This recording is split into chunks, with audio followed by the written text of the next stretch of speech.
rookie FBI agent is on his trail.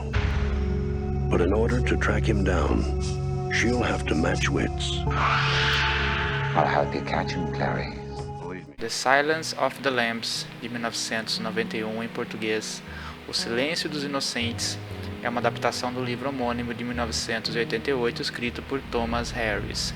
Apesar dessa produção ser datada como típica dos anos 90, ela influenciou as produções thriller, sobretudo aquelas com plot twists mirabolantes e um antagonista o qual odiamos e amamos. Veja a análise aqui em Cine Semiótica Review sob uma nova ótica.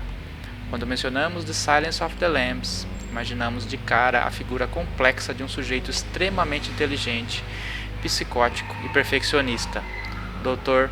Hannibal Lecter. Antes da interpretação inesquecível de Anthony Hopkins na pele do famoso psiquiatra, já houve uma produção anterior com o mesmo personagem de 1986 chamada Manhunter.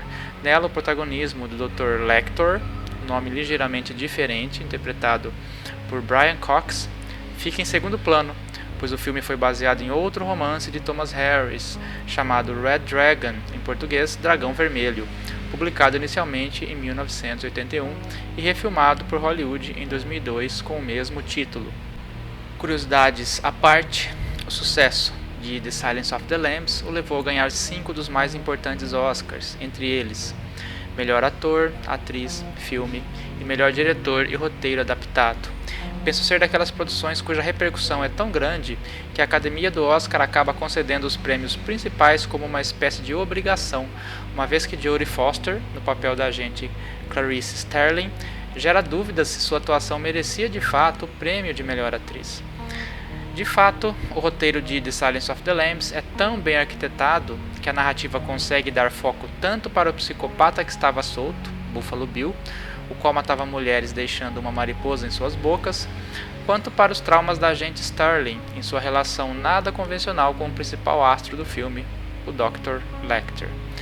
Caso não saibam das reviravoltas do filme, deixo essa indicação para que façam a experiência de ver essa produção sem se importar com as técnicas de filmagem datadas, porém, levando em conta como a narrativa consegue orquestrar a trama por meio de um drama em forma de thriller que arrepia os ossos no terceiro ato, seja no desempenho do Dr. Lecter, seja na perseguição de Bill em direção à agente Starling. Aliás, quando o Dr. Lecter resolve ir para a ação, a cada passo seu em direção no confronto com a polícia, ficamos perplexos com os tipos de reviravolta que podem acontecer, sobretudo na última cena do filme. Sem dúvida um clássico dos anos 90, premiadíssimo e indicadíssimo por Cine Semiótica Review sob uma nova ótica. Just do your job, but never forget what he is. Oh, he's a monster. Pure psychopath. So rare to capture one alive. So close to the way you're gonna catch him. Do you realize that? Oh, Clarice,